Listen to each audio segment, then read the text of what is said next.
Tales from the Hearth presents Landslide, Part 2. The weather was not right for mountaineering. It was too slick. The rains had come too early. The temperatures were warm enough to make it wet to melt the snow on the higher altitudes, but cold enough to easily seep into Fletcher's hastily assembled hiking gear. He didn't care. He had a mission: to reach the far mountain, the one that the old woman had pointed to, where the Fates lived.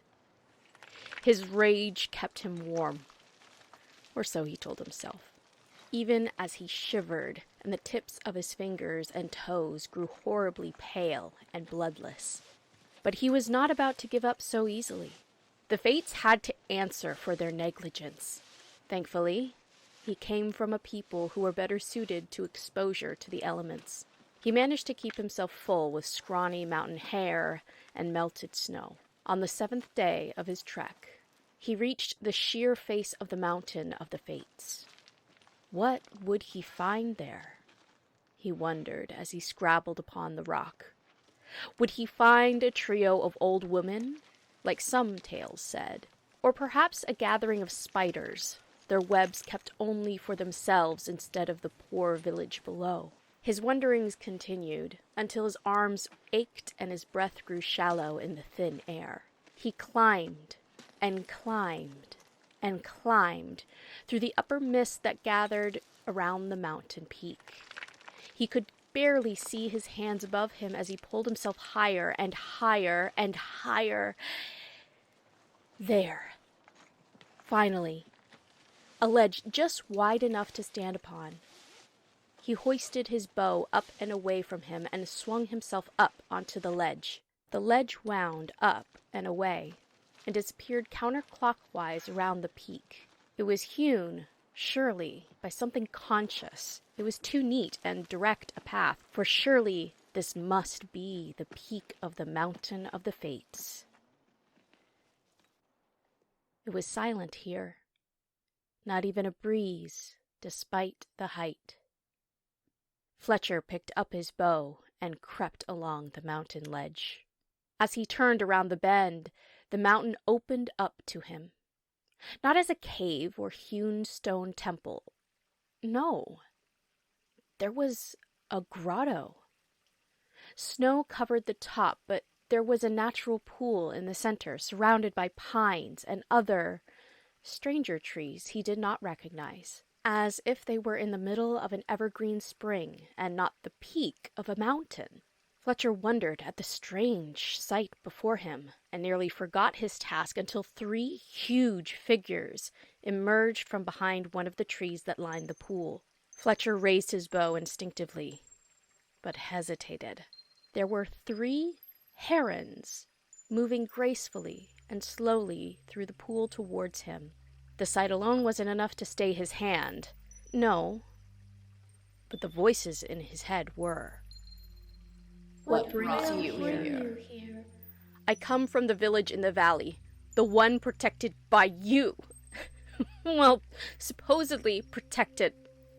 And you thought that we were to blame? Enough! Just fix this, or I will kill you. We cannot prevent the tragedy of the wall. Why not? One of the herons stepped forward. We will not prevent the tragedy of the wall, because we will teach those to maintain it. But it's too late. The wall has fallen. Another of the herons stepped forward to meet its sibling. We do not prevent the tragedy of the wall, because it is not our fault. It is the fault of those who maintain it. No one maintains it. That was your job, was it not? The third heron stepped forward. It was our job, but humans had requested responsibility, so responsibility was given. You came here, you sought vengeance, but we were not responsible. Humans were. They stopped maintaining the wall, and they destabilized the ground. What do you mean? The first heron flapped their wings in agitation. The future will not be infinite, and yet it is what you humans are seeking.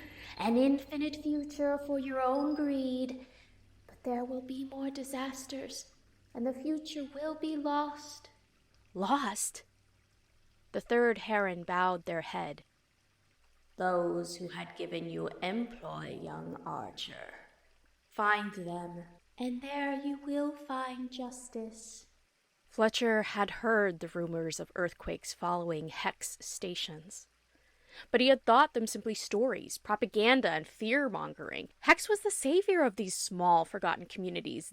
They had brought jobs, stability. Well, that's what everyone said. Well, I can't just destroy them. The second heron gazed at Fletcher. Ah, so why is it so easy to destroy us Because instead? it was easier. They were just birds, as easy to pick off as any pigeon or dove he had in the past. Hex was something else, bigger and stronger than him. It wasn't just a thing of flesh and bone either. Even if they really were responsible for the destruction of the town, how could he hold them accountable? They surely had an army of lawyers. Hell, they had an army of guards. He was one of them, and he knew no other community had made them stop.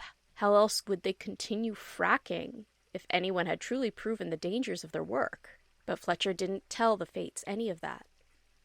Instead, he raised his bow and notched back the arrow in his hand. Someone has to answer for what was done. But even as he had one of the herons in his sights, his hands trembled with doubt. The old woman did not ask him to kill the Fates. She asked for their help. That only they could fix the wall, so this would not happen again. Fix the wall, or I will kill you. The Fates seemed unfazed by his demands. He let off a warning shot just above their heads. That seemed to ruffle their feathers a bit, but they did not move. The next one goes into your head. What do I have to do to fix it? Is that really what you want? To know how to fix the wall? Yes. Very well.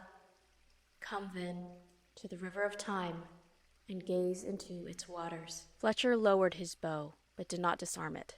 He slowly walked closer to the edge of the pool of water, the one that flowed down and around the mountain. He looked at the Fates, and they stepped back to give him space to wade into the river.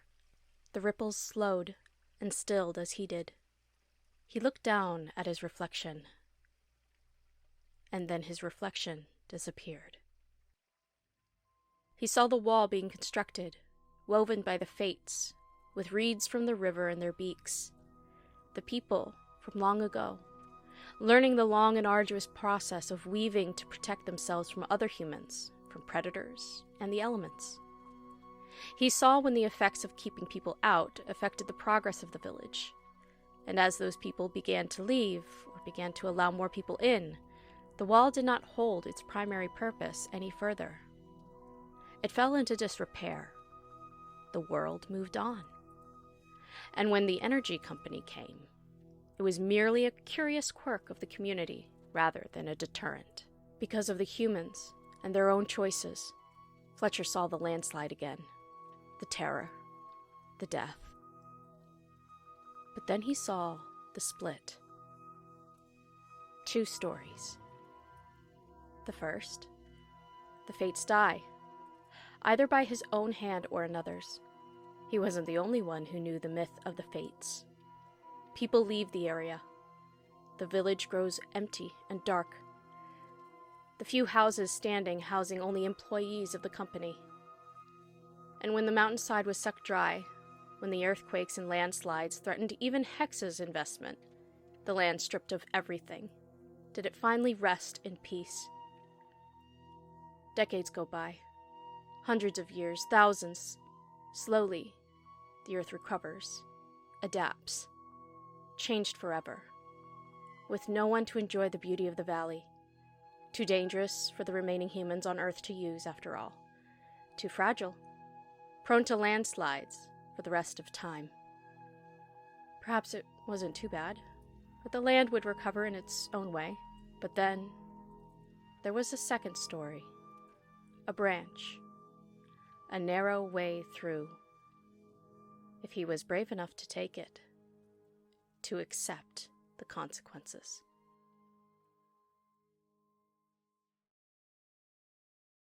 Part 3 of Landslide will be coming soon. Thank you for listening.